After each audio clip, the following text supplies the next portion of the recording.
হিজাব করা মেয়ে সেও হিন্দি নাচের তালে তালে ড্যান্স করছে। যারা জুলাই হত্যাকাণ্ড করেছে অবশ্যই বাংলাদেশে তাদের বিচার হবে। ভারত বাংলাদেশে কোনো জিনিস ফ্রি দেয় না, এতগুলো টিভি কেন ফ্রি দিয়েছে?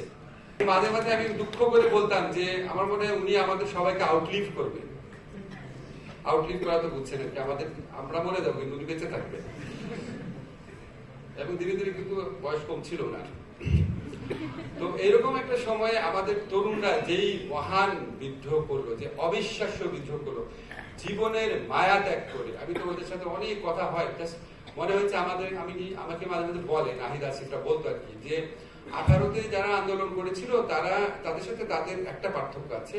18তে যারা আন্দোলন করেছিল তারা জীবনের মায়া ত্যাগ করে আসতে পারে নাই, এবং ওরা ডিটারমাইন্ড ছিল মরে গেলে মরে যাব, রাজপথ ছাড়বো না। এবং এই সাহস তারা আমাদের মতো বৃদ্ধ মানুষদের মনে সঞ্চারিত করতে পেরেছিল। আমি মাহমুদ ভাইয়ের কথা একটু বলবো। আমার কাছে মনে হয় যে উনি আমার সামনে একজন জীবন্ত নজরুল। বলি, আমাকে আমার নিজের সাহস এবং দেশপ্রেম নিয়ে আমার একটু আত্মতৃপ্তি আছে। কিন্তু আমি যখন মাহমুদ ভাইয়ের দিকে তাকাই, আমাকে যদি কেউ জিজ্ঞেস করে মাহমুদ ভাইকে আমার চেয়ে সাহসী, আমি বলবো অবশ্যই সাহসী। মাহমুদ ভাইকে আমার চেয়ে বেশি দেশপ্রেমী অন্য কারো নাম বলে আমি সন্দেহ করতাম, কিন্তু মাহমুদ ভাইয়ের নাম যদি কেউ বলে আমি সন্দেহ করবো না। শাহবাগের দুঃস্ব দিনগুলোতে আপনাদের মনে করিয়ে দিই, আমার রুমে আগুন দেওয়া হয়েছিল, 16 থেকে 20টা ব্যানার টাঙিয়ে দেওয়া হয়েছিল যে আমাকে ঢাকা বিশ্ববিদ্যালয় থেকে বহিষ্কার করা হবে। প্রচন্ড মানে অদ্ভুতই লাগতো যে এইরকম একটা সময় বাংলাদেশে আসবে যে সামান্য একটা কথা বলার জন্য রুমের মধ্যে আগুন দিয়ে দিল।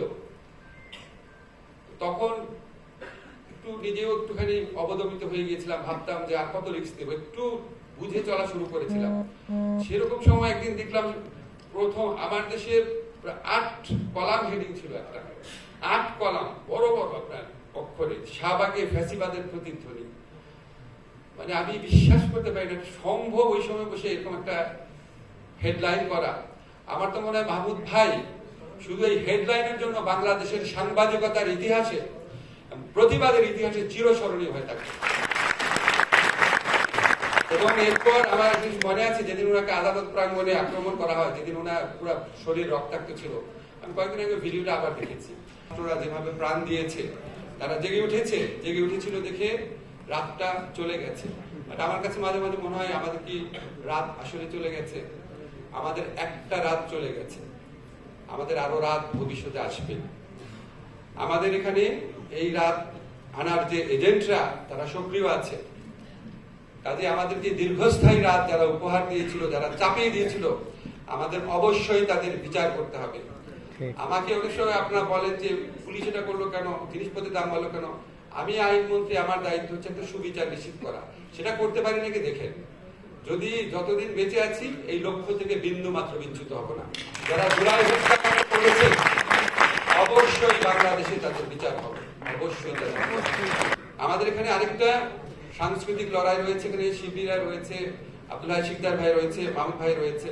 আমাদের এখানে আমি কোনো শত্রুতা বশত বলছি না, আমাদের দেশের সর্বক্ষেত্রে বিশেষ করে সাংস্কৃতিক অঙ্গনে যেভাবে ভারতীয় আধিপত্যবাদ প্রতিষ্ঠা করা হয়েছে, অবিশ্বাস্য মাত্রায় চলে গেছে। মাহমুদ ভাই নিশ্চয়ই আপনি 3 মাসের মধ্যে টের পাচ্ছেন।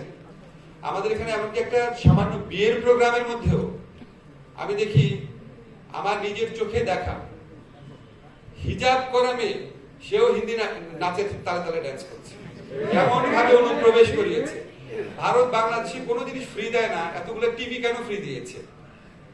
এই সামান্য প্রশ্ন আমরা করতে ভুলে গিয়েছিলাম।